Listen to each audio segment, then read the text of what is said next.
Support for Elwood City Limits is brought to you by Facebook, Facebook.com/Elwood City Limits, Twitter, @ECL Podcast, Tumblr, ElwoodCityLimits.tumblr.com, and Gmail. ElwoodCityLimits@gmail.com. And from listeners like you. Thank you.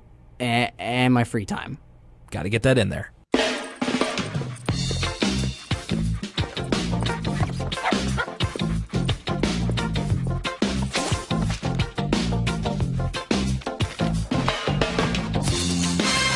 Well, who's that over there? Like, who? You, sir, with the glasses. Roses are red, violets are blue. I watched Arthur this week, Will, and I hope you did too. Happy Valentine's Day, everybody. Valentine's Day. I was going for the bit of like we haven't done this in like a whole week, so I didn't recognize you.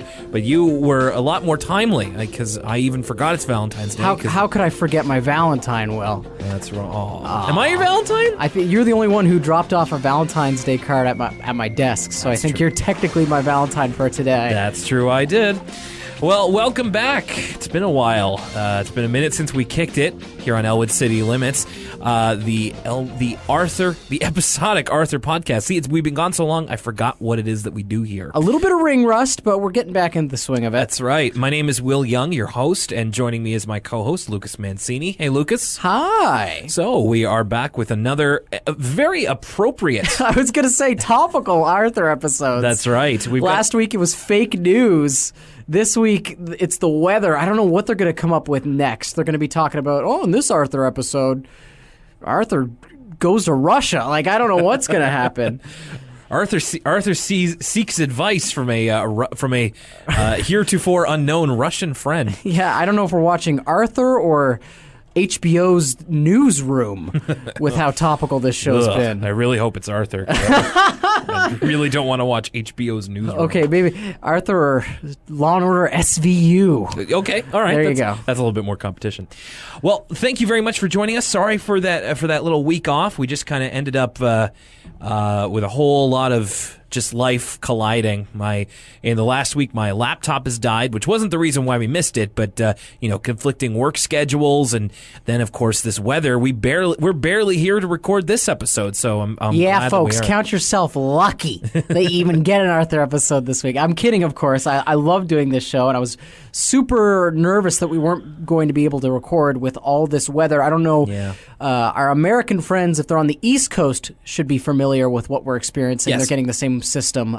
But for those of you around the world, there's a lot of snow outside where me and Will are recording. That's right. In the Maritimes of Canada, we are experiencing near record snowfalls, and it has been. I spent an hour and 15 minutes digging out my car today, because it was wedged in with snow, and I only had my little car shovel, so I had to go at it, and finally I was able to get it out, and then we've got another 25 centimeters coming in just a couple days. Hurrah! So thank you again for being here with us. Sorry for the absence. In our absence, though, I'm happy to say that we got a piece of listener mail.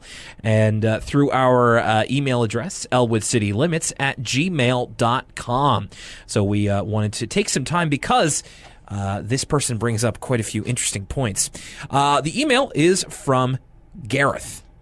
And he says, "Hello, Lucas. Hello, Will. Before I dive into my rambling, I just want to say how much I enjoy the podcast. Thank you very much."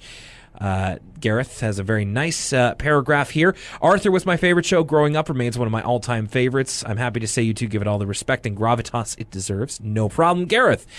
"Having marathoned about half of your shows thus far, I'd like to systematically go through everything that has jumped out at me from your first few episodes." Oh my goodness, buckle in. All right, so number one, the gray third grade rabbit's name is Alex, as confirmed in the episode McFrensky.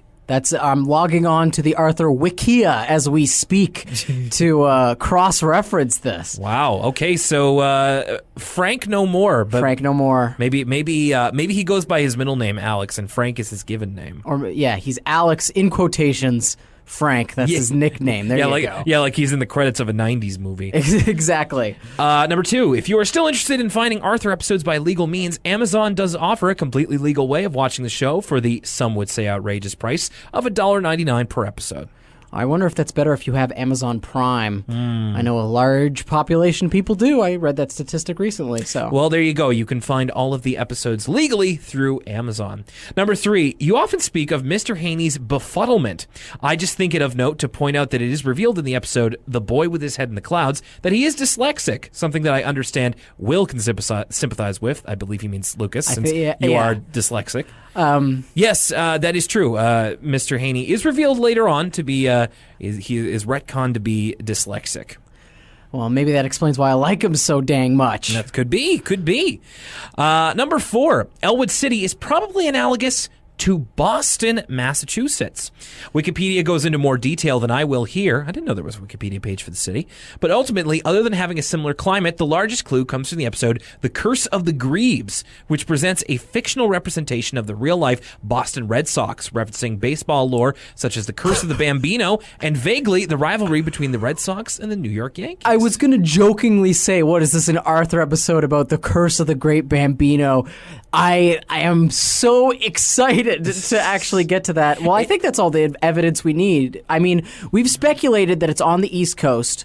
We've flopped between East Coast and American Midwest. But because we saw the Boston feed of this show, and all the kids seem to be from Boston in the Word From Us Kids, this has always made the most sense.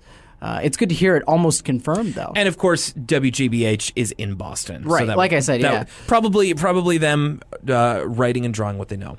Number 5, Buster is never diagnosed with ADD or ADHD, and based on how quick many doctors are to diagnose those, I'd say it's safe to assume Buster is simply lazy or easily distracted. He's later diagnosed with asthma, but that's neither here nor there. You're right. There is nothing official so that's not our place to misdiagnose. It's true. I am not a doctor. So his number 6 point is quite in-depth, and Gareth, we're going to just kind of cut this down a little bit. He just wants to say, point that gets under his skin is our, I'm quoting from him, unflinching obsession with the hierarchy of animals and attempts to make sense of the anthropomorphized, excuse me. To which he says the Arthur universe is simply an artistic representation of our own. In other words, if you ignore the way characters look, the show will never make reference to there being animals otherwise. In fact, they call each other humans in the dialogue. And wait, what? So on and so forth. Whoa. I need some citations on that. I don't think Buster's rolling up like, what's up, my human? How's it doing, Homo sapien? Like, I'm going to need to see the receipts on that one. He does go on to say, cite other examples of different nationalities and countries of origin in upcoming episodes. So in conclusion, I cannot overstate this. The fact that the Arthur characters resemble animals bears no significance of any kind beyond the occasional in-joke. The designs are simply artistic license, no different than the long yellow face of Homer Simpson. Gareth, I super appreciate your email, but the more I think about that last point, the more I disagree. We have plenty of episodes where Buster's referred to as a bunny. Sad bunny, and some other examples, and other people are called, like George is called a moose. Like, people are referred to as their respective animals all the time, and so I'm not going to let go of this animal hierarchy thing, because there's episodes where DW will meet a non-anthropomorphized moose, yet Arthur goes to class with one, and they never. I don't think they've ever called each other like people or humans. So well, I'll tell you what I'm going to be, paying attention to like a hawk. That's right. If anything, you've made us pay attention and deconstruct this more rather than less. And finally, number 7. On a similar note, you postulated that the Arthur universe might potentially have different political parties than our own. However, the political system presented in the show is an exact mirror of the United States system. That's true. So he references DW Goes to Washington, which is in the next season, which is basically has President Bill Clinton. Another episode later on that aired in 2001 featuring George W. Bush. Oh, that's interesting. And apparently one from 2 years ago featuring Barack Obama. Oh, what animal was Barack Obama? Oh, I don't... Ooh, that's a good question. I'm going to have to go watch that episode. While I cannot definitively speak on David Reed's political leanings, I must say you are spot on about the crosswires. Awesome podcast. Keep up the great work, guys. Gareth. Well, Gareth, thank you very much. You clearly had a lot to say, and we really do appreciate it. Even if it may not fall in line with the way we interpret the show, still appreciate everybody's viewpoint on that. So thank you, Gareth. And, of course, if you'd like to email something to us, elwoodcitylimits@gmail.com. I was really bummed that we couldn't read that last week because I was like, man, I can't wait to dig into this email. And what there was to dig into, that's some great stuff. Speaking of digging snow, it's time to get into our 2 episodes today. The first one is DW's Snow Mystery. I can't stress enough how weird it's been that these episodes are starting to mirror our lives. Truly, art imitates life, or vice versa. Yeah, for sure. So the episode starts off with DW trying to beg her mother not to throw out her favorite book, to which Arthur editorializes by saying DW likes to save stuff. So she's kind of a mini hoarder. Well, speaking of art imitating life, my little sister exudes the exact same qualities DW does here. Especially when she was younger, she would always not want to throw out anything, no matter how little she used it. Okay. So I understand that tendency. It kind of gets to me as well.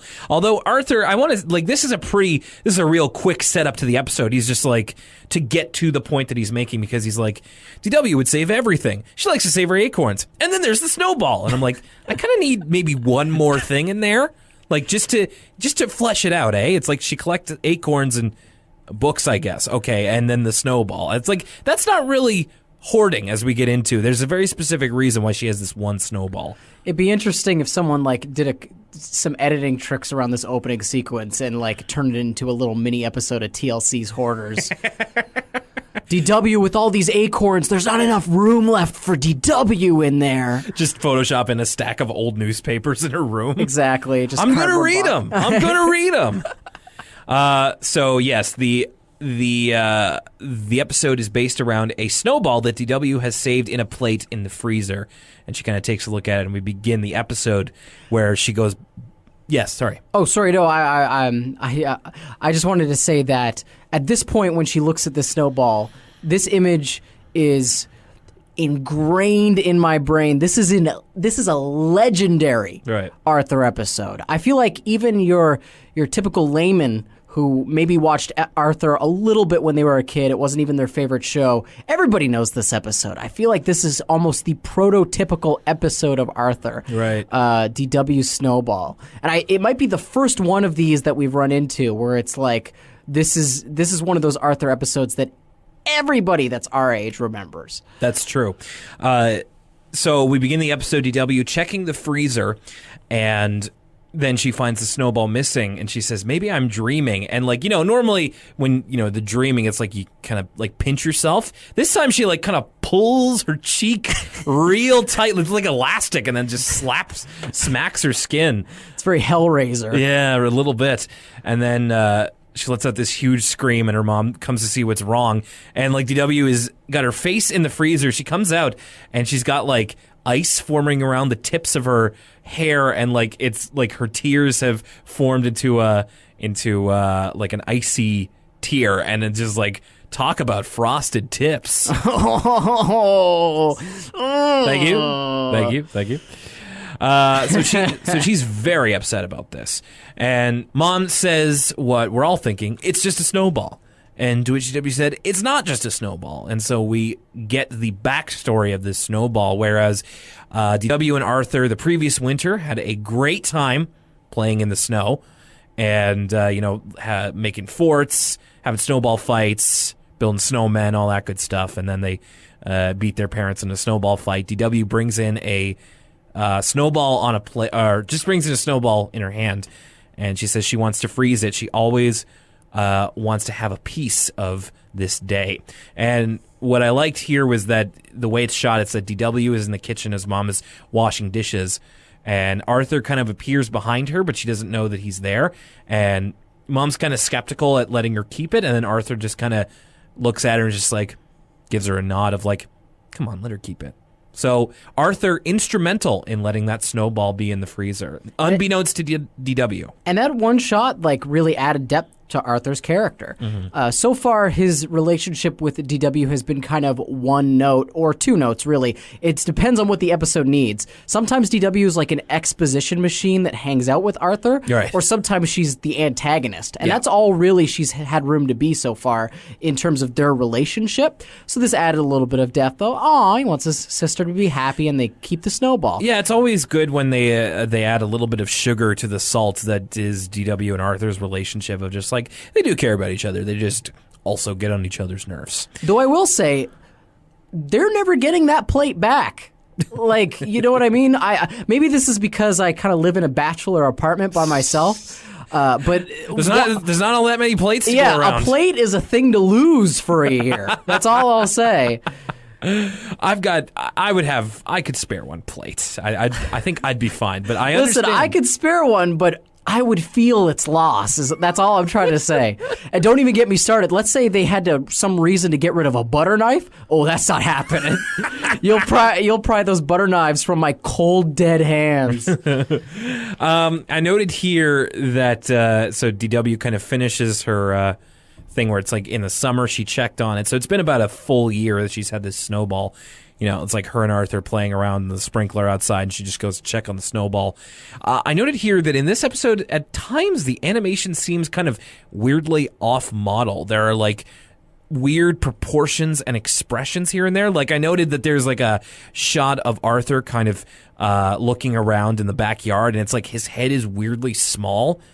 And, like, I don't know, I just kind of noticed little inconsistencies here with the animation. What I noticed is that a lot of times Arthur looked a little bit more like his, the model you see in the picture books. Like, his snout looks longer sometimes. You think so? Yeah, and I don't know if that's just this episode was, like, super early in the production cycle, or if it's just a simple case of, like, different storyboard artists. Because I know, again, and this is never something I noticed until I was an adult, but as an adult watching animation, a lot of shows will vary pretty wildly from, you know, episode to episode depending on who's doing the storyboards. You look at a show like Adventure Time, and those characters look almost completely different depending on who the storyboard artist is for that episode. So I wonder if this is just a simple case of that. Could be. I don't know enough about animation to really say, but it was very noticeable to me. So DW is in tears that her snowball's missing, and then immediately just thinks Arthur will know where it is. So he becomes suspect number one.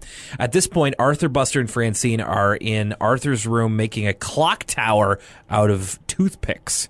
And it looks like quite the undertaking. It's pretty tall. I wonder if this is for fun or for a project. It's a good question. Like, I don't know which one would be better, considering that DW comes into Arthur's room and just starts ransacking it.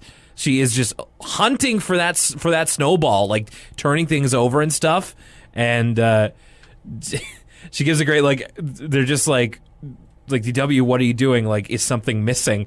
And then there's a great, like, zoom in of like, you want to know what's missing? You want to know what's missing? And then of course they all go yes, and then the toothpick tower just crumbles, and I'm like, that looks like easily a day's work, if not two. Oh, that's got to be heartbreaking. So DW is kind of suspicious of them, but also looking for anybody's help. And to which Buster says, this calls for detective work. We get the return of Buster Baxter, Private Eye. Love it. So far, one of the worst private eyes in television history. Columbo Buster is not. I don't think he's solved a single mystery when he's been the person like heading the mystery. You know, he just needs to go, one more thing. Just one more thing. But hey, he's all heart, and he's ready to take on any case. And so he gets out his notepad and pencil, asks DW when was the last time she saw the snowball, which, to be fair, Francine asked like 10 minutes ago. So we get at this point, what's kind of the fun theme of the episode is that we get everybody's take on what happened the day before when she last saw the snowball. But what comes with that is this theme of like false memories, where it's like everybody has their own version of the events, which are seemingly more fantastic than the next. And I wrote down the variations here as we kind of got to them. So the first one, of course. Oh, sorry, I just want to say this. This episode, this is when I realized this episode's like a cross between Rashomon and like it also has a very David Mamet vibe to the whole thing. Okay. Like this whole episode ends up taking place in one location. It's like it's a bottle episode in a cartoon. It's like a stage play almost. Like it really is. It reminded me of like the David Mamet movie Death Trap or something like that, where like I don't know if I've seen any David Mamet. Everybody, it's very dialogue heavy, and it's kind of everybody trying to figure out this mystery in this one location, or not even David Mamet. It's almost like The Usual Suspects. Okay. That's actually a way better analogy, because The Usual Suspects is that whole movie is the interview with Kevin Spacey. Yes. And the whole thing is sort of told in flashbacks. Same format. And I thought this was a really fun idea for an Arthur episode. The greatest trick that Arthur ever pulled was convincing the world he didn't exist. The snowball didn't exist. So the first person whose memories we get is DW. So the overarching narrative from the other day is that Grandma Thora and Mrs. McGrady came by and they sat down and had some ice cream, and then at some point the snowball went missing. And also Arthur, Buster, and Francine were there. And then there are the variations in there, like DW answering the door.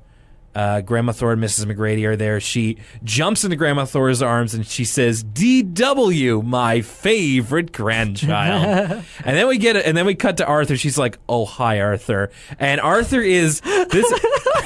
The way Arthur's portrayed as like a knuckle-dragging Neanderthal in this it's so sequence. strange. It's like he literally is. He's like slumped over. His hands are so close to the floor, and he like wipes his mouth. And he's like, "Hi, Grandma," and I'm like, what insult are we going for here? He's just kind of like snotty and whiny and kind of dumb. Like it's so like. I guess childish is the way that I can think of it, but it's just like, what are we going for here? This is what Arthur looks like from DW's perspective. Just generally unpleasant. Yeah, like unpleasant is a great way to put it, because I'm like, after that one line reading, I'm like, let's never cut to Arthur again. But I still thought it was really funny. And then Arthur's inconsistency that he finds is that Grandma Thora didn't know about the snowball. She asked, like, "How's that snowball of yours?" And then he's like, "Wait a minute, she didn't know about that." Yeah, it wasn't the part where she said she loved DW more. You'd think he'd cut in at that point. And then we cut to Arthur's memory of that, which is Grandma Thora and Mrs. McGrady come in the house, and you get a side-by-side of Arthur and DW. DW looks the same. Arthur has, like, grown a foot and is, like flexing his shoulders like in the old bodybuilder pose. Arthur, much like me if I had control of my own narrative, adds 3 inches. Right. And he just looks very studly, and he also has a deeper voice. She's like, "Arthur, you certainly have grown." He's like, "Hello, Grandma." Arthur's been taking some TRT supplements. Some of those Mexican supplements, Arthur. They finally dropped, and DW is very annoying. She's just jumping up and down me like, "Look at me, look at me, look at me," and like, "DW, you're annoying Grandma." And she's like, and then Grandma Thora says to him on the side, like, "Get me an aspirin. She's getting me a splitting headache." To which W's like, "She didn't say that." And Arthur's like, maybe not out loud, but I could tell she was thinking it. And then Grandma Thora and Mrs. McGrady actually come back in the actual timeline, and they enlist their help in trying to figure out what happened. Mom says she remembers what happened when they came over, which literally... the door opens, they come in, and Arthur and DW are just acting like monkeys, which is pretty funny. It's like, it's just Arthur like swings from the top of a door frame, and DW's just cartwheeling, and they're both like just screaming nonsense. Which it would be a great voice session to be a fly on the wall on, of just scream a bunch of nonsense, kids. It reminded me of this video that's been going around Twitter lately. It's a clip from Keeping Up with the Kardashians. It's like Khloe Kardashian's driving an SUV, and like 2 of the younger kids are in the back of the car, and they're just, again, yelling nonsense. Okay. And Khloe Kardashian kind of rubs her temples and goes, "Oh my God." You got to tweet that to me. I have not seen that, but maybe not far off. And just like these out of control, just feral children, and mom is overwhelmed. And then Grandma Thora remembers it a bit differently, of her coming into the house and DW and Arthur being perfect angels, just in unison saying, "We love you." But then it's from Grandma Thora's memory that we get the point that they went into the dining room for ice cream. So that's the important detail. So, like, Mom went to the freezer for ice cream, and she didn't. At the time, Mom didn't notice that the snowball was missing from the freezer. That it was. She didn't really pay it any mind. Then DW says, "Wait a minute, Pal was in the kitchen." And she devises this scenario where an especially devious Pal realizes he wants to steal the snowball, so he pushes a chair up to the fridge. Then he goes to get an umbrella, which has like one of those button releases that make it go, which he uses to open the freezer in this like really, like he kind of wedges it up and then it spring loads and the freezer door opens. It's quite ingenious. And then Pal bounds up to the freezer, eats the snowball in one bite, and then just gets a little chilly. I'll give DW points for imagination, but Officer McNulty, she is not. She's really reaching here, especially because she is the proponent of the fact that Pal is dumb. That's true. You know what? That's a really good point. And especially because, like, she's giving Pal a lot of credit. I believe at one point somebody mentions the fact that Pal couldn't operate an umbrella because he doesn't have Francine, she says, I think the way she puts it really funny. She goes, dogs can't open umbrellas. But it's just like, well, yeah, because it doesn't have any thumbs. And then DW is just like, what else does that dog have to do all day? And it's this funny cut of Pal watching a tennis match way up close to the TV, going back and forth. And I noticed that there was a mention of Andre Agassi. It was like, Agassi returns 15 love, and I'm like, okay, we've got an Andre Agassi alike here. In 90s. Arthur bringing the 90s sports references. We've kind of had a Michael Schumacher. We've had our Andre Agassi. I wonder who else will show up. A Wayne Gretzky. Is Pele going to make an appearance? Well, who knows? I know that Michelle Kwan shows up in here sooner or later.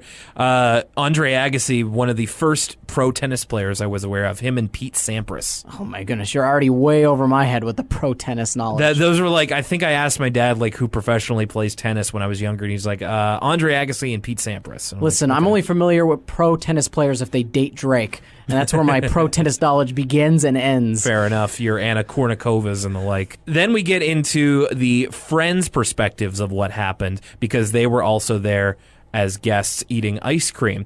So the first one is... I'm laughing thinking about it. It's really funny. So it's Francine, and she kind of remembers what happened. So she's eating her ice cream, very politely, and kind of gets the angel halo as well. Just perfect. And she says, but Buster was a PIG. And it like swivels over to Buster, and he is just dump trucking ice cream into his mouth. Yeah, I don't know how he didn't get like a ice cream headache. It's because it's one of those ones. It's like Chapman's. It's like the box ice cream. So he's just. I know Chapman's is bad. Oh no, I was saying like I think the box ice cream. I think of that as like fancy ice cream. Oh, I thought it was boo. Yeah, Chapman's is usually a lot more, even though it is not even really technically ice cream. But anyway, Buster is just hoeing into this chocolate ice cream and just dump trucking all of it into his mouth, and then then he eats it, burps aloud, and is like, no ice cream left. And then he goes and then he like runs to the freezer, and then is just eating frozen food openly. So this is the part of this that I was like, this is the craziest part maybe of this whole episode, and that's saying something considering like what kind of things take place in this episode. Right. But Buster takes a bite out of a frozen chicken leg. Yeah, and there's like peas on the ground too, so he's like eating a whole frozen dinner basically. That's crazy. That's like nuts. Also, like, that can't be good for Buster's teeth. Just like biting frozen peas. Yeah, exactly. But of course, this is Francine's picture of Buster, where it's that he's a reckless eating machine, and he finds a snowball, eats it whole, and just like Pal kind of shivers when he eats it. And then it cuts back, and DW's like, "You're not writing, Buster." And he's like, "Because that never happened." And then, but to which Buster's side of the events is just as fanciful in some ways. So Buster's telling a joke at the dinner table. It's just like, and the other snake says, "You can't love me. I'm your other end." And people are dying. Yeah, it's killing. They are dying. And to which point... I kind of see where the joke is. Like, I get it. Like, a snake kind of looks the same from both sides. Sure. But what could the setup have been? Like... one snake was talking to another snake? Is that literally the setup? Like, two snakes walk into a bar that the other snake says... Don't look at me. Oh, man. I really don't know. What a great joke. And then it's so good that Mrs. McGrady says, remind me to tell Mr. Haney to push you ahead a grade, Buster. And I'm like, it's like when it's like in The Simpsons when Bart forges all A's and just like a D turns into a B so easily. You just got greedy. And it's just like, Buster, you just got greedy. I almost believed it. And then Francine is extra rude in Buster's memory, as if in retaliation for her image of Buster. Like, she's drinking her soda and then she like spits it out and she's like, hey, Mrs. Reed, you gave me warm soda. Thanks a lot. And then Mrs. Reed should just be thankful she didn't give her cherry soda. Who knows what would have happened? That's true. It was orange, like a normal person. And then Francine goes to the freezer to get more ice, and then she finds the snowball and like cools it off with it. And so at this point, everybody's kind of accusing everybody, and then DW makes the ultimate accusation that Arthur, Buster, and Francine destroyed the snowball themselves while she was playing piano for Grandma. So DW, I don't know if we ever really see her playing piano again. Well, I think it was last episode, me and you were having the conversation that everybody knows how to play Heart and Soul on the piano. So maybe Chopsticks isn't that far off. Maybe it could be. And maybe she could have learned it from Arthur even. And then in this one, they are just straight up cartoon villains of they're just hiding behind the couch of just like... They're very wet bandits. They're just like, let's see how long it takes DW Snowball to melt in the sun. And so in this one... Which isn't the most entertaining way I can think of spending an afternoon, I'll be honest. But they get a lot of laughs out of it. They do, but it's like far more malicious than it is funny. Like, they're very like intense about it. Like, ooh, let's melt the snowball. Let's watch grass grow. Let's watch paint dry. Well, yeah, it's the entertainment seems to be that they're hurting her, and they like melt the snowball with a magnifying glass, and they come back, and Francine says, "We weren't there when Arthur did it." And to which Arthur is vehemently defending that he didn't do it. And a great read here from DW of just like, somebody did it. I want a confession. Confess. Confess. During that whole sequence, like the best... like she's Kyra Sedgwick in The Closer. Confess. During that whole sequence, the best line is like, Arthur, they're all like super mustache twirling. Like you hit the nail on the head when you said cartoony. Silent movie villains. Arthur goes, melt in the sun. Yeah. And then Buster seems to have figured it out based on the eyewitness accounts. To which he says, while we were busy, a space alien materialized. So a space alien, as he says, in scientific search for samples of human food. So it's just this space alien. It's kind of like just a green blob with like tentacles and like got an exposed brain. Exposed brain, like Kang and Kodos a little bit. I was thinking Brainiac or even... the DreamWorks Pictures classic, Megamind. You rolled your eyes when I said that. And so the alien kind of steals the snowball from the freezer, and then it's apparently the middle of the night because Dad wakes up and sees the freezer door open as the alien disappears.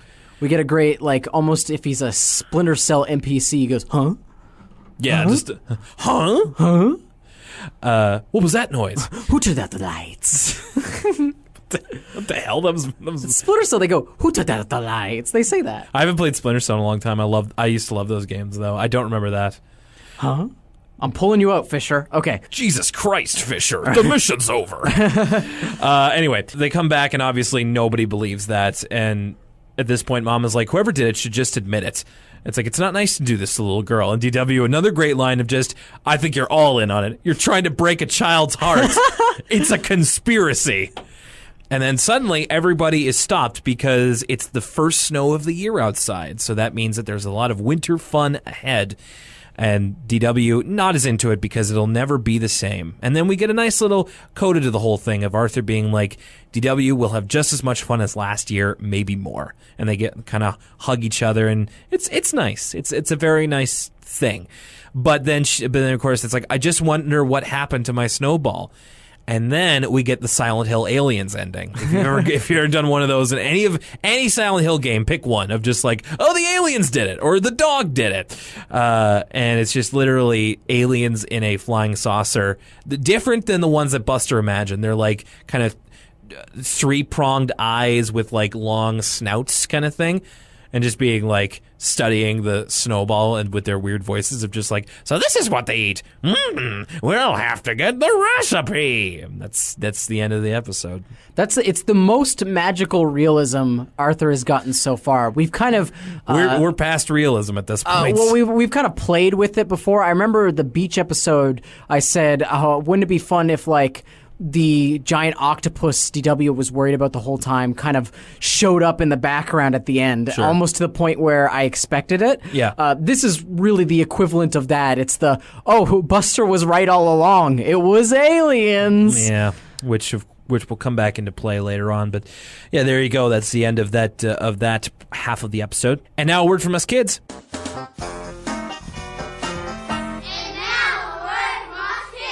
Did you watch this one? I did. I really enjoyed this word from us kids. You know, sometimes word from us kids it's kind of cute, but it's kind of take it or leave it. Yeah. The only one that's really stood out to me so far is the ice skating one. Mm-hmm. But this one's a great concept, and it really matches well with the episode. We get alternative endings from these kids as if they were living DVD extras.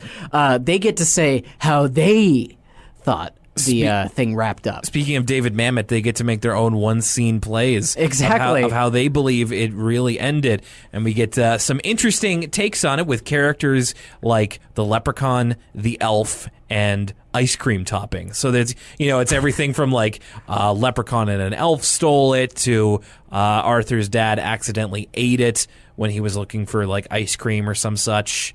And, it's just kind of fun little project to have to do with the episode. You know how they say there are no small parts, only small actors? Mm-hmm. Well, I'm afraid that some of these kids were shortchanged with small parts. Like, some kids played the freezer door. Some kids played the table. Like the toppings. You must really be like a child acting whiz to be able to have the glory of getting to play DW when other kids are like. There was one play where I think 3 of the 4 actors were playing inanimate objects. I think you can tell which one of them is the director.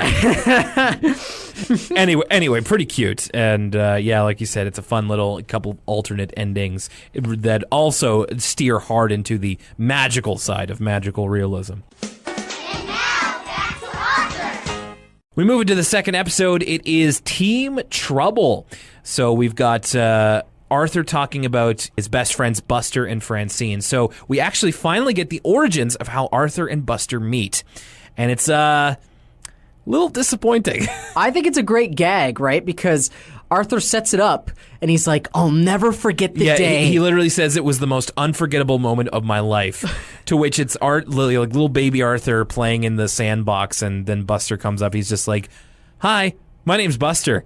My name's Arthur. Hi.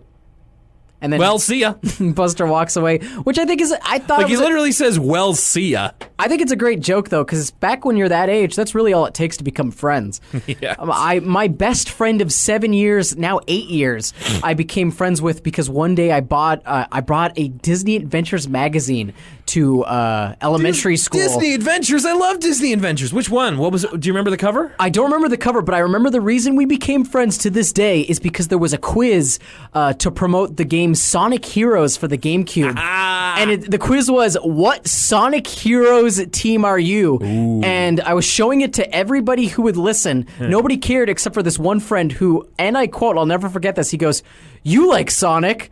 I love Sonic. And so then again, our friendship has never been quelled since. Well, one of my longest friendships that I've ever had in my life, 2 of them actually, has been based off the fact that I heard them quoting Star Fox 64 in math class. And there you go. I literally was like, you like Star Fox? I like Star Fox. And we're still friends. You heard one of your friends calling the other one a cocky little freak. Yeah. Step on the gas. Hey, wise guy, I'm on. Oh, damn it, I messed it up. Hey, wise guy, I'm on your side. Fox, get this guy off me. Get the one behind me. Use bombs wisely. Husky unit, cover the base. You're Fox, that's one of ours.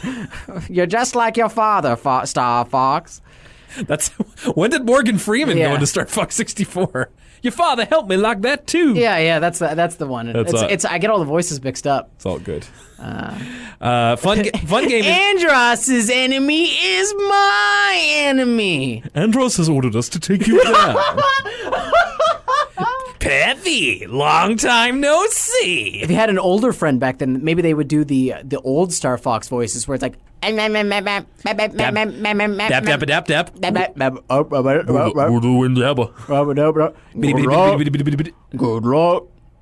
luck. Good luck.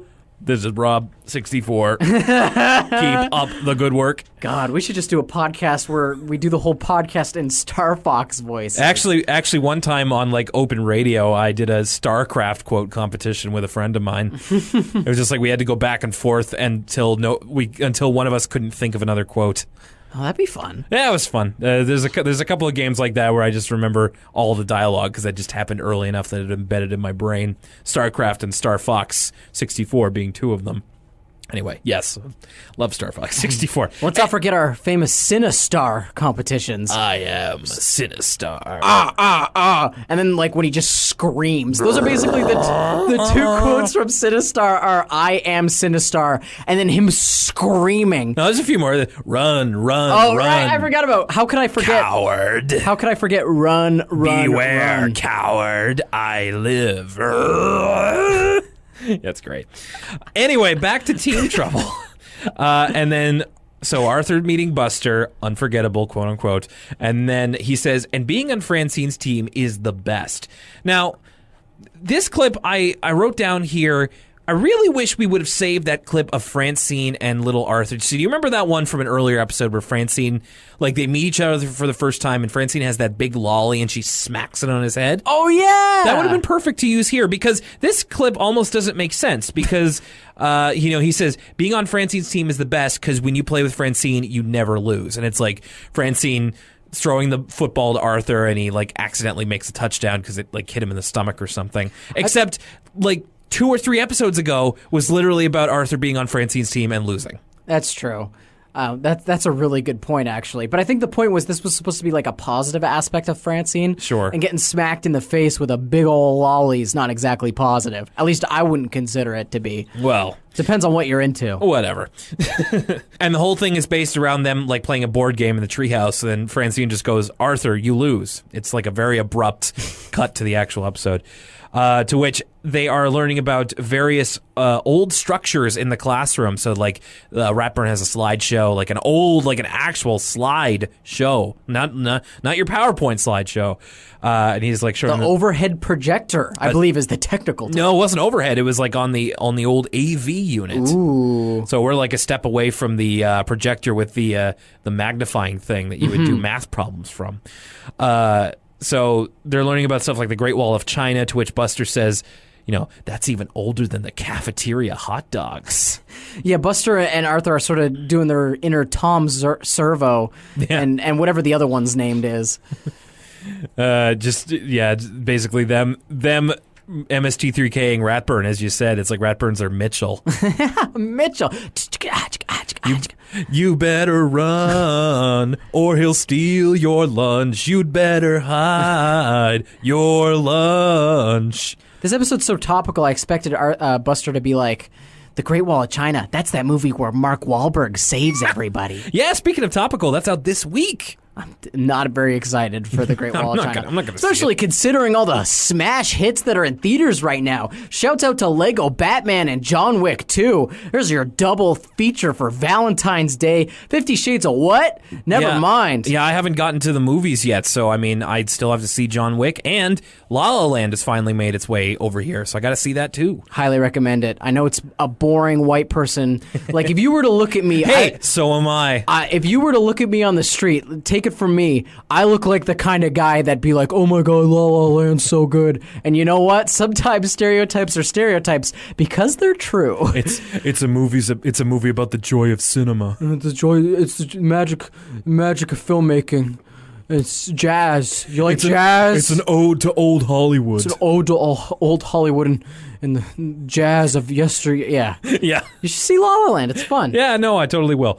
I liked how this was blatant educational content because they're learning about the Great Wall of China and like the Affian Highway and just like all of these structures throughout history. I'm like, way to really just burn in those educational facts, PBS. So they get put in a group together to do a report on different civilizations throughout history, and they get Rome. So it's Arthur, Buster, and Francine.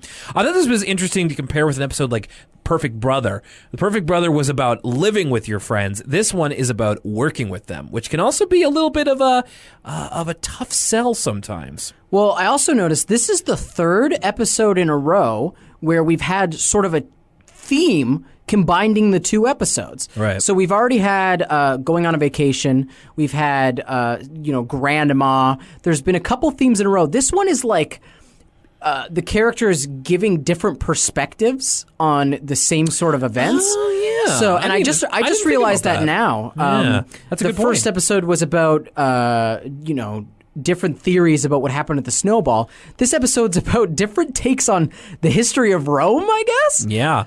And so they're brainstorming ideas on how to present their report because it's got to be something that they present and also have like a physical thing for. So Buster's first suggestion is that they write a song, Ancient Rome. It's not like home. Colosseum. You know what, though? It's like, of all the songs I expected Buster to write about ancient Rome, I didn't expect blues to be the genre he chose. Yeah, because all you would need in between there would be like ancient Rome. Wow, wow, wow, wow. Yeah, that's the format that song fits. Like, I half expected it would be like, Colosseum, and my girlfriend left me. Yeah. Julius Caesar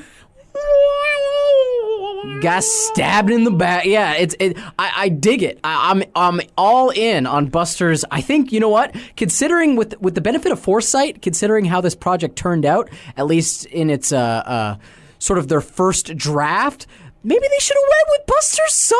Maybe. I don't know. At least he had the stones to offer it up. Then he also suggests like they're passing by like a kid's ballet class, and he says we could do an interpretive dance, and Francine just says with those feet, and that's the end of it. Yeah, everybody's kind of poo-pooing Buster's ideas at first. He's the only one coming up with stuff. It's true. Francine comes up with an idea that they could make a video, and Arthur, to which Arthur's like, how are we going to make it look ancient? And this is actually a very like good, quick line from Buster. He just says, I have a really old coat. and then finally they settle on making comic books because Buster is getting a book from the library on how to write and draw comic books. And then they figure that that'll be the best way to present it both visually and narratively, which reminded me of one of the best things of elementary school was making comic books for homework. Well, so this episode, again, it's not as legendary. It's not going to be entered into the Arthur Hall of Fame like the Snowball episode is. But this episode was super inspirational to me as a kid because I feel like to this day, I'm not a very good artist, but I think I tried my hand at making comic books a lot more because of this very episode. Right. So they decided they are going to make a comic book. They're each going to make a page. Page 1, page 2, and page 3 will go to someone else.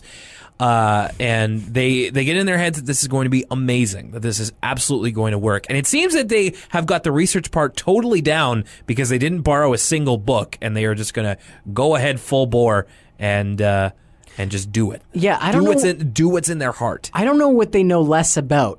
The actual history of Rome or comic book production. Yeah. Because both are kind of non-starters at this point. Yeah, one requires fact, and the other is very much an art. So neither one can be done lightly. So we get shots of each of them kind of doing their thing. Buster's having a bit of trouble doing his in pencil. Francine is like watercoloring hers, and she's like really getting inspiration from the ether. And Arthur's is having trouble starting. He's just in his bed trying to figure out what to do first. he kind of smashes his head, or he doesn't smash it, but he like puts his head back against the pillow and it rocks like the shelves above him, and a alarm clock falls on his head and he gets a concussion and hallucinates. And so it's like him falling through like your stereotypical vortex into ancient Rome. Yeah, pick your reference here. It's either Michael Crichton's Timeline or Black Knight, starring Martin. Martin Short. Yeah. No. No. I had to prevent myself from saying another Martin as well. Gosh. Oh, this is gonna kill Martin Lawrence. Sorry, Black Knight, the classic. Martin Short. What am I saying? Hey, you know what though? I'd watch a movie where Martin Short goes back in time to Middle Ages. Tell me you wouldn't watch that. That sounds awesome. I wouldn't watch that. Oh, Martin. So Arthur, again, hallucinates that he's in Rome, and he finds himself upon a very helpful guide who... He passes a sign that says speed limit 20, which I have a couple questions with. I'm guessing the chariot speed limit, and it probably didn't go very fast. I was just watching Back to the Future Part 3, Doc Brown trying to get that DeLorean up to 88 miles per hour, and it's like 4 horses can only take it about 35. I guess Back to the Future would have been a good reference as opposed to Michael Crichton's Timeline, which is a very good book, by the way. It's a terrible movie. It's all right. I understood where you're going with that. Hey, and it's a book reference, so very good for Arthur. And the guide has a great line here of just like, Arthur's like, "Can you tell me where I am?" He's like, "Hey, what do you mean? You in Rome, boss?" Yeah. I don't want to make any assumptions, but as someone who has Italian heritage, I have a sneaking suspicion that this voice actor might not have actually been an Italian person. Could be. I don't know, but I just have a tiny feeling that might be the case. Reminds me a bit of Assassin's Creed 2. Salute, Serezio. Shall we take a look at the list? You know what? It wasn't quite that, like, Mamma mia, that's a spicy meatball. But it was kind of getting into spicy meatball, Captain Lou Albano, Mario Super Show territory. Yeah, but it wasn't quite your Super Mario, but it was not quite your Ezio Auditore. That's a pizza pie. Yeah. Well, he was. I don't think he was that bad. But then again, that's what I'm saying. It's not that bad, but it was kind of dipping the toes in the pizza pie pool. It's very much using the shorthand of just adding a to a bunch of words, like you in a Rome. I did like that he called him boss, though. I thought that was funny. He's just like, I can assure you everything. Oh man! So you're the Italian among us. To give the listeners perspective, you're doing pretty much just about as good a job as the actual voice actor. Oh yeah, did. that's about all it is. And so Arthur, like, he asks for denarii, and Arthur has Roman money, so he pays him for a tour, takes him into the Senate, or as he said, right behind this door is the Senate. Oh, is that the Senate? You know what? I'm turning a corner. I do think it was like, oh, the pizza pie. I think it's the high point of Italian stereotypes. So it's not good, but it's also like the top of bad. Like you could definitely be a lot worse. Ma, hand me the big knife. Hey, bippity boppity. Oh, jeez. All right. The quicker we move on, the better. Certainly. And then Arthur is about to go into the Senate, and then sustains further head trauma when an earthquake hits, and a statue head clunks him back to reality. Those Mediterranean fault lines. But then, of course, Arthur is inspired by that whole encounter. Yeah, his time-traveling escapade. And so the next day at school, they all meet up and they exchange each other's comics pages. So Francine reads Arthur's first, which is supposed to be page 1. Arthur's is kind of a straightforward adventure. The art style reminded me a lot of Stickin' Around. That's a really good reference. Because, of course, it is kind of made out of stick figures / like very, not quite stick figures, but that more simplistic drawing style that is easier to animate. It's purposely, the aesthetic is purposely trying to look like a little kid. Yeah, very much so. And so it's like a straightforward adventure where Arthur, Francine, and Buster are Roman senators, and they have to get the scroll of Roman law back to the emperor. Sticking Around's a great point of reference. The one it reminded me of is, you ever watch Teen Girl Squad? Yes. The Homestar Runner subseries.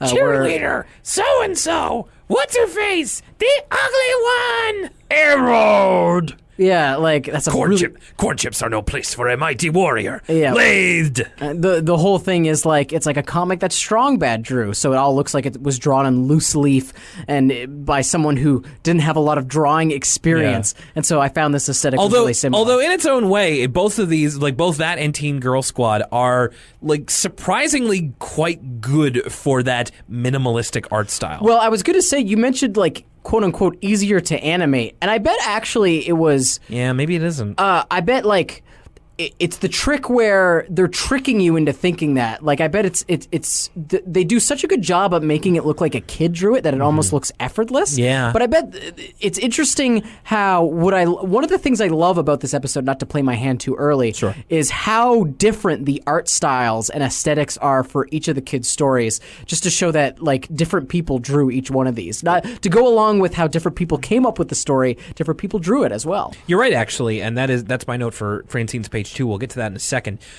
So they're looking everywhere, and then Binky is the antagonist of this one, where he's stolen the scroll of Roman law and he's getting away, and then he sicks his skeletons after them. And Arthur defeats the skeletons with his bag of gumballs. So he makes them trip, and then they kind of do pratfalls and whatnot, and they get chased away by wolves.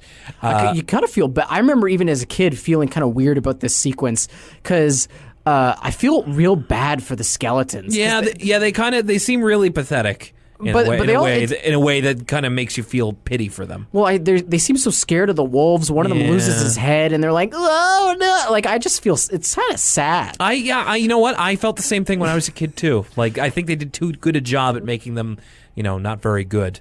And then they chase after Binky in a boat, and then they get waylaid by a cyclops, and so they're menaced by, I think it was a cyclops, or just a giant monster, and then like the page 1 ends with Buster being like, "There's no escape," which I will add, the only one of the three to have a Roman accent is Buster, with you can barely hear, but he's just like, "Oh wait for me," doing the same thing, and then it's just the page ends with, "There's no escape." Yeah, the no escape almost has like no hyphen AH escape. No escape. No escape. Then Arthur reads Francine's second page, which is wildly different. Well, before that, Francine points out, she's like, "That's how it ends?" Yeah. And Arthur's like, "Well, you were supposed to make the second page," which, like, come on, guys. I get that it's like a gag for the episode, that they all made completely different stories because they had literally no communication. Yeah. So they all made the first page of different stories, but like, come on, like how could he have possibly expected her to continue his narrative? It's just kind of crazy. Little kid oversight is what I'll blame that on.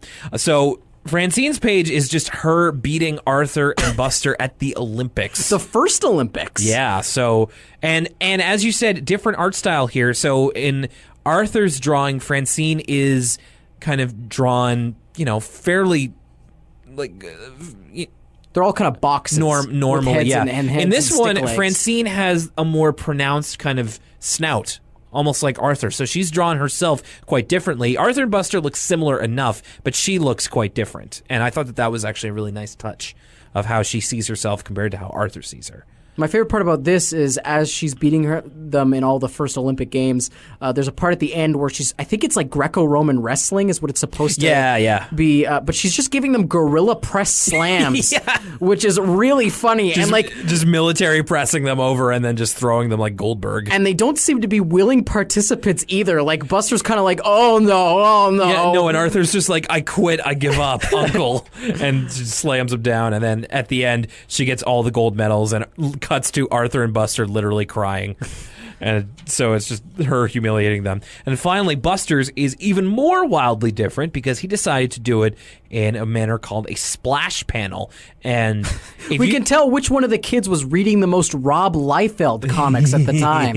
Because right smack dab in the middle of his splash panel is Spartacus. Now, I made sure to write down Buster's explanation of what was going on, because if you thought that Romans at the Grecian Olympics is one thing, or Cyclopses, or talking skeletons even. This is another level of ignorance from Buster. Buster with those fake news, those alternative facts once again. So he points to his main central character, which, as you said, looks like a Rob Liefeld drawing from Image or whatever, Young Blood or whatever the heck. And so he points to Spartacus. He's defending the pizza from being taken by attacking soldiers who are hidden in the horse who want to take over the pyramids. And he's pointing to so there's pizza here. Soldiers hidden in the horse is the Trojan horse, which is myth, and they want to take over the pyramids, which is now we're way off the rails. And then finally he tops it off with, and that's Julius Caesar on a glider. There were no jet engines then. Maybe Buster just watched, what's that movie, 20,000 BC, 10,000 BC? Sure, yeah, 10,000 BC. Where the mammoths are on the pyramids? Really? At the end of that movie? Have you not seen that movie? No, dude, why would I see that movie? I don't remember what context I saw that movie in, but I definitely remember at the end of that movie, hella CGI mammoths on a CGI pyramid, and me hands on my temple, just oh my god! You're doing a real troll too. So this project, as you noted, it was kind of doomed from the start because they weren't even working together. I don't know what they expected, but they made a huge Bluth style mistake, and their projects are due tomorrow, and then they're just it's you need to make yours like mine. I like this. It's just Arthur's just you need to make yours like mine. Mine's the first page. Cut back to Francine and Buster. Buster is holding his nose as in that stinks. So then Buster gets the idea. He says, maybe we should ask other people which is best. Then you can all make yours like mine. So you know what, though? It's a solid idea. Yeah, so they go around to other people to kind of ask which is better. Francine asks Brain which she's like, I know you're going to say it's great. I just need to know how great. To which Brain says, the critical flaw in Francine's is that the Olympics were in Greece, not Rome. Which I hate to admit this because I do enjoy history, and this is so embarrassing. But maybe it was because I was just kind of half paying attention. Sure. I was like, oh yeah, I was like, oh, because at first I was like, oh, I guess what's not factual about Francine's is that she's in it and she's beating everyone, and then I was like, oh yeah, that's a Greek thing, right? And I can't pretend I did the same thing of oh, okay, and then Francine says, I'll change it to Roman athletes, the Greek Olympics, to which Brain's like, it wouldn't happen because that didn't happen until this date later on in history, and didn't you do any research? So they all kind of meet up back at the treehouse, and at this point they realize they are critically under-researched. They do not know what they're talking about. Buster with another great line of, Binky really liked my page, so I guess I have to start over, which is kind of too bad. So then they get it in their head that they're totally going to fail this one, they're absolutely going to bomb. But then they kind of come back from the brink a little bit by, kind of affirming the things that they like in everybody else's. Buster likes Francine's art style. Francine likes Arthur's, and Buster's in their own way. Kind of their art style is what they appreciate from everybody else's, their storytelling skeleton. They really dig Buster's rendition of Julius Caesar on a hang glider. Yeah, and I remember I drew that after seeing that episode once. His picture of Julius Caesar, am I misremembering this, or is he does he have a yellow crown on? And it's either a yellow crown or a yellow star on his blue tunic. Yeah, he's got a yellow star. Again, he's kind of dressed like Homestar Runner. I don't think he has arms either. Or in this case, like Homsar. Yeah, he's dressed like Homsar, and I don't think he has arms as well. He's just got a hang glider and 2 feet. No, he's got the 2 sticks, and he's holding it in the way that stick figures have to. But had Buster not told me that was Julius Caesar, I would have no idea. Of course you wouldn't. If he had said something, you wouldn't have known that was Spartacus. It's he's red. He's got a baseball cap. He looks like a superhero. So they decide to do an all-nighter. They go to the library, get all the critical texts that they need, and they pull an all-nighter at Arthur's place to make a poster, which kind of puts together their researching and their artistic talents. That's a good point that I didn't initially realize. There's sort of 2 lessons in this episode. It's 1, communication. You need to work together as a team on a project. And 2, they also just can't make stuff up. Yeah. When it comes to history. No, it's true. It is a very really emphasizes the importance of research, which is actually really good. Like, kids need to know that research is important. You can't just say stuff that sounds real but isn't. And finally, they present it. They get presumably a good mark. They get applause from everybody. And then as the episode ends, Binky, Sue and Muffy are doing their report on Egypt as an interpretive dance. So the interpretive dance kind of comes back, and they're just talking about mummification. And well, I'll say this though. As much as the interpretive dance was poo-pooed by Arthur and Francine, Binky's projects, it's informative and entertaining. Yeah. They're giving all these actual facts about mummification, and it's like, oh, this is fun. Absolutely. But, of course, the episode ends with them disagreeing once again because one wants to go to the Sugar Bowl, one wants to go to the park, the other wants to go to the movies, and they're just like, no, we agreed to this. No, we agreed to this. So just like, well, they may be very good friends, but that doesn't mean that they always agree on everything. And then the mummification presentation goes awry, and Binky is kind of wrapped up and can't move. I'm with Francine on this one. You got to go see the movies. John Wick 2 in theaters now. Go Batman in theaters now. I was going to say, yeah, go to the movies. That would absolutely be my choice of the three. Okay, so there's our episodes. Let's go back to DW's Snowball. What'd you think? Well, I'll tell you. I thought one thing is I feel like that it felt like the shortest episode we've watched so far. Yeah, there wasn't a whole lot to it. But in that sense, I think it works to its strength. Like that episode I find moves at a really brisk pace, and I really enjoyed the format of it. I thought it was super creative, and I kind of liked that it felt like a stage play or a David Mamet movie. Maybe I'm just looking at it with rose-colored glasses because, I sort of hold that whole concept of the snowball in such high esteem. Mm-hmm. This could be nostalgia clouding my judgment, but I really enjoyed the episode, and I thought, I guess it didn't really have a moral. Like the episode just kind of ends with, winter still comes, so we could just move on. But I thought it was fun. I thought it was just a fun little episode. Mm-hmm. I think this episode is important, especially to the canon of Arthur, because the snowball incident is called back upon many, many times. Like they will revisit this like in passing reference and in not so passing reference. Like it's important to the episode. So if you were making an essential Arthur viewing list of season 1, this would absolutely be on there. And the good thing is that it is like you said, it's a fun episode. I really love the trope of different perspectives on the same event. Like right now, I remember a movie that I've seen only once. I have the DVD for, and I'm trying to watch it again soon. A movie I saw once, and then after I saw it, I was like, that's one of the greatest movies I've ever seen. Is Hero with I believe it's Jet Li. Jet Li, yeah. And that plot has the same thing of it's 3 different takes on the same occurrence, and it's an amazing movie, as I remember it. I'll have to reconfirm that. But like you said, Rashomon, there's other movies that employ Run, that. Lola, Run. Run, Lola, Run. Even Pulp Fiction. Sure.